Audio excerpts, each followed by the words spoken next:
now you heard me yammer on about how wonderful the parts are that West Coast Classic Cougar sells. Well, there's another side of the story. We sell some crap parts too. In some instances, that's all that's available. So we sell them to you, we just give you a warning. I'm really disappointed that our website is the only one that says this is poor quality.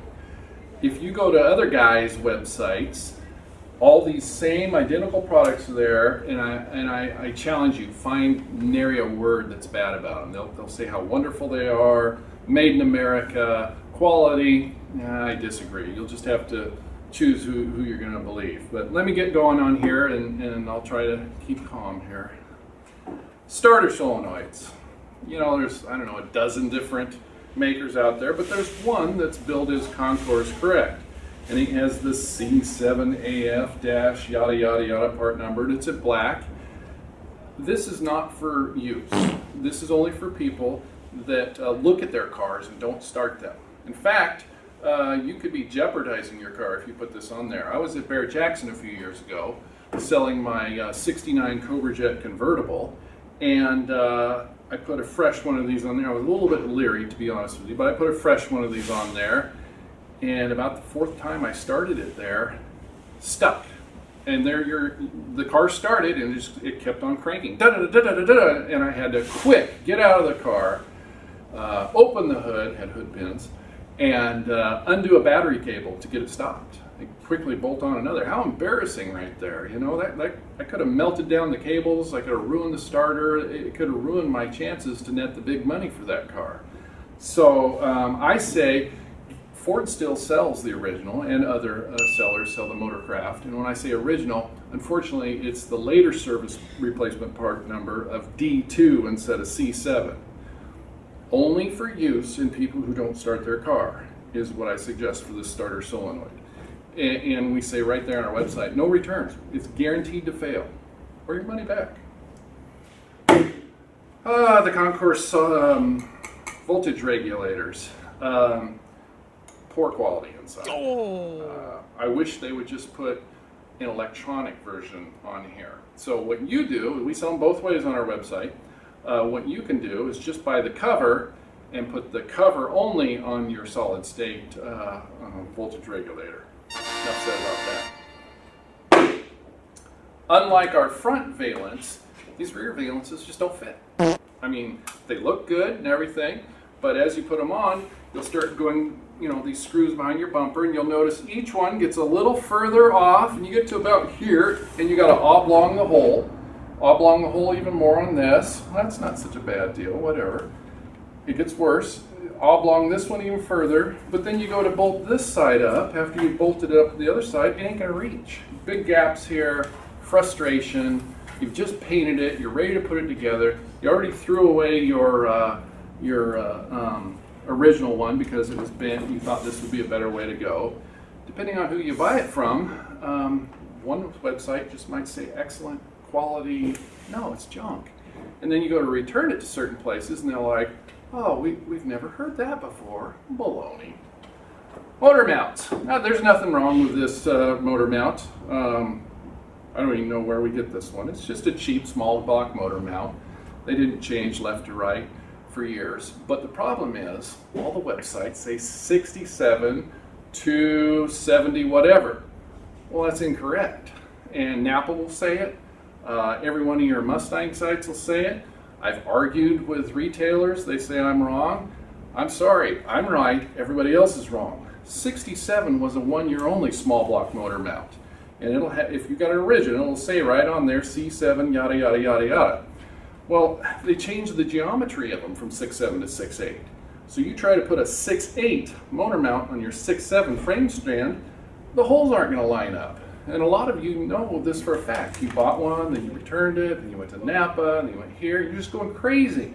Finally, you find our website. Here's a solution.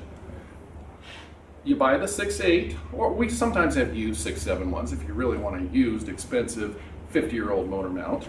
But you buy the 6.8 and you buy the original 6.8 frame stands to mount with it. Your only other option is to hog out the holes on this or hog out the holes in your frame stand and make it fit. Not a very good option. So it just perturbs me that this error has been in the books across the industry for decades, and nobody knows. Well, we know because we drive the cars, we work on the cars, and unlike everybody else, we usually have 150 of them right outside this door. Trim. Okay, at first glance, this might look like it would work on your 69 Mustang Coupe or Cougar Coupe. The hue is a little different, not so bad. You'll notice that the edges are extremely sharp. You know, it's like they sheared them on the machine and just left them, you know, didn't buff them down or anything. They don't fit. I mean, flat out don't fit. I mean, scratch your paint, go crazy. I'll bet more of these have been flung across the shop or bent over people's knees than have been actually installed on cars. We don't sell them. We sell them original. They're not that expensive to get restored. It's stainless. You're not plating them. So what people do is when they come and buy the restored sets from us, which we sell a ton of, many tens of thousands of dollars worth each year on an exchange basis, they leave their reproductions behind and say, find this a home, please. So junk-ola. 1970 hood fillers. A lot of people don't even know they're supposed to have a little plastic filler between their center grill and their side grills. You know, look at the color here. It's been sanded on. It's too thick. Look at this. It's hollow inside. So there's a void where when they did the injection, it didn't get in there. So yeah, 60 bucks for a pair of these, really? It just makes me angry when I buy something and it comes in the mail. Here's your $60 worth of parts. Anyway, I'm getting a little heated there. I'll settle down. Armrests. There is no good quality reproduction armrests out there. There's 3 or 4 makers. Check this out. I mean, number one, that's sharp on your grab there. The colors are always off. The feel is wrong. They crack somewhat easier than originals in some ways. Everything about them is just poor. So, you know, if you find a good original driver side armrest used, don't be afraid to spend $50, $60, $100 bill for it. I'm serious.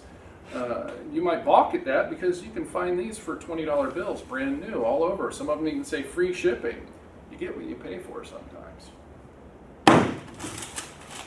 This is ridiculous. 67 reproduction mirror. I mean, it's like whoever had these made said, you know, we don't really care. Just kind of get something close. There's nothing right about these. I mean, here, look at the chrome piece here. I mean, they're totally different. The texture, the profile. Look how fat this one is. The height. You know, what were they thinking? And look at the lens. Look how it isn't even contoured in there. They had some poor guy overseas cut that by hand and grind it by hand, and the silvering is coming undone. The originals, you know, if you got in a wreck, you know, hit your head on them, they're supposed to flex. I took the lens out of this so I could show you how it flexes. This is just a hunk of hard plastic. Anyway, yeah, plastic there. That's garbage. I mean, 40 bucks, 40 some odd dollars for that? Come on, that's not that's an imitation part. Okay, here we got the, this is the little rubber bumpers for when, you know, your 67-8 eyelids open and close. They rest on these. These are super spongy. I think save your money. If you're looking, you know, don't want to spend the money for our premium ones on our website, get a couple marshmallows and get some double-sided tape and put them there. They'll work about as good as these. Okay, convertible weather stripping. You guys that have bought this before, you know how it goes. You know, it folds up. You'll get, when you put these on, you'll notice there's gaps. People will call me and say, "Ah, there's a flaw here. I mean, there's a big gap. You know, my originals, when I close the top, are like this. This is like this." No, that's how they make them. And yes, the manufacturer knows. No, he's not going to change them. And yes, this costs a small fortune. Ridiculous. 6970 A-pillar weather stripping. These are like well over $100 a piece, and they don't fit. I mean, you put them in there and slam your door. I mean, you gotta slam your door. Who wants to just get back and slam their door on their '69 convertible with glue-in glass that they just painted and restored. And good luck finding NOS. Again, you know, they know it, but I don't think it's going to change. It makes doing a reproduction on a car, oh, look at this, it's already coming apart right there. Look at that, it's delaminating. This just came out of the package, just came off the truck today, it just came out of the package. Pretty much all weather stripping is of lesser quality. Some of it is just a little bit lesser, some of it's huge. This is actually good quality rubber and installs pretty good, but I get people calling me saying, Don, I can't get my rear window trim to seat down on my '69-'70 coupe. The rubber's too tall. Oh. That it is. You'll have to modify this a little bit to get your trim to snap down in place. This obstructs it.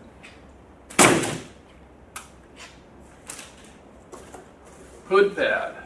You know, Mustangs didn't have this. This is a noise reduction. And so the tool, we've checked into it, the tooling could be a fortune to get done. And then how would I ship them? Because the original hood pads are kind of rigid and you couldn't, and molded, and you couldn't fold them up like this. They'd probably crack and crumble. So I say go without anything. Why put this crap on your hood? This is not molded.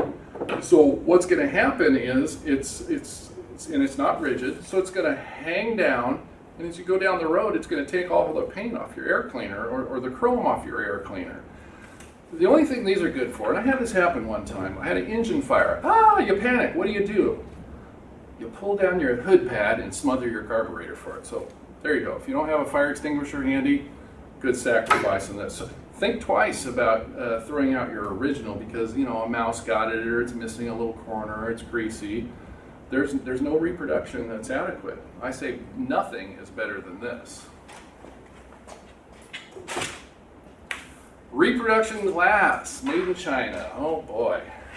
Sometimes it comes out okay, but I can't tell you how many times I've had to reship customers' glass because it was a 1/4 inch too small and created a leak, or a 1/4 inch too wide, or on the door glass you sight down it and it does a little bit of this, sometimes really noticeable. And as you sight down it, you'll find wavers in it. Now this area is hidden by your weather strip, but just look at how nasty that edge is there. And then your stuff that's date coded with the Carlite logo and all that is this same crappy glass with the acid etching on it. You're not getting any better. So used grade A glass that's not scratched is really starting to bring a premium because, especially if you got the right date code and everything, it's getting hard to come by. We have one of the largest supplies of used glass you'll find anywhere, and we actually clean it, inspect it, and everything. Mostly what we got though is grade B.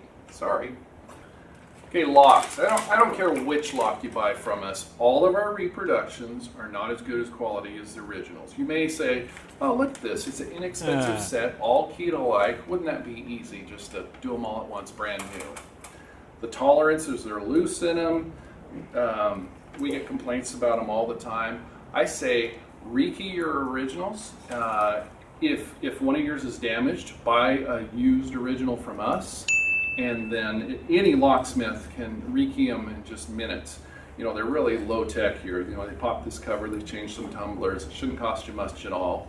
If you need keys cut, keep in mind we do that service. All we need is the code from inside your owner's manual cover or on the driver's side tumbler assembly or on the glove box lock.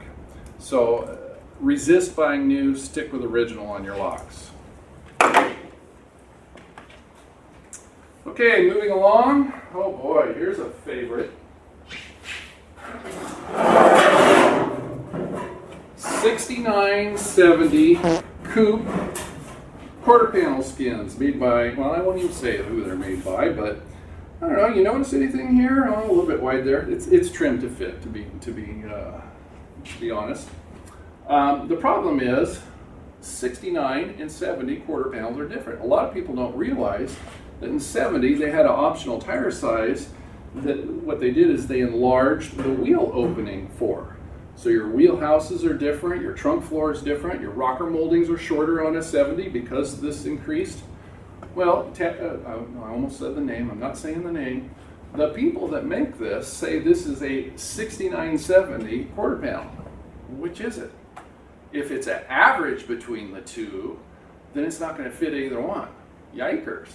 Look at these lines here. I mean, they just are not crisp. This should be a 90 right here. Wow. Now, I have had guys build show cars and use these. But all this is a suggestion of what the quarter panel should look like. You got to finish and they're expensive too. And of course, the patch panels we sell are from the same company, so no better luck on those. Dynacorn, I've shipped them a car. They've taken it overseas. I've shipped them parts. They're starting to dribble in, not very quickly, but they promise roof skins, quarter panels, valences, all these things they promise. We'll let you know when it happens. But yeah, big disappointment there. Now, as you go through our website, you're going to find, I think we're the only ones in the Cougar world. I can't even think of any Mustang sites that allow you to leave negative feedback. Well, not only can you leave negative feedback on our site, and we won't erase it. Now, when we change the product and we get a new supplier, well, then we're going to erase all that feedback. We're going to say new quarter skin from Dynacorn or new tooling or whatever. That's the only time we erase anybody's feedback. But not only are you allowed to leave negative feedback on your website, we encourage it because we feel like it's very credible coming from you, and you're saving us time. Because to me, it's a waste of time to do returns. I'd rather sell the good products and push the poor products to the side and not do returns. I don't know how other companies do it, but it must work for them, whatever they're doing. I think they have really tight return policies so they can sell it to you and not take it back. But again, I was starting to say, not only do we allow you to take or write negative feedback on our website, we pay you for it. You get Cougar bucks every time you leave feedback on our website, either good or bad. And that really helps out the newbies out there. You guys have been doing this forever, you know. So you guys with experience that have bought these parts from maybe other suppliers or myself, go ahead, say something bad about it. Good, bad, indifferent. That's what feedback's for there. So, hey, thanks for watching, and sorry for my rant.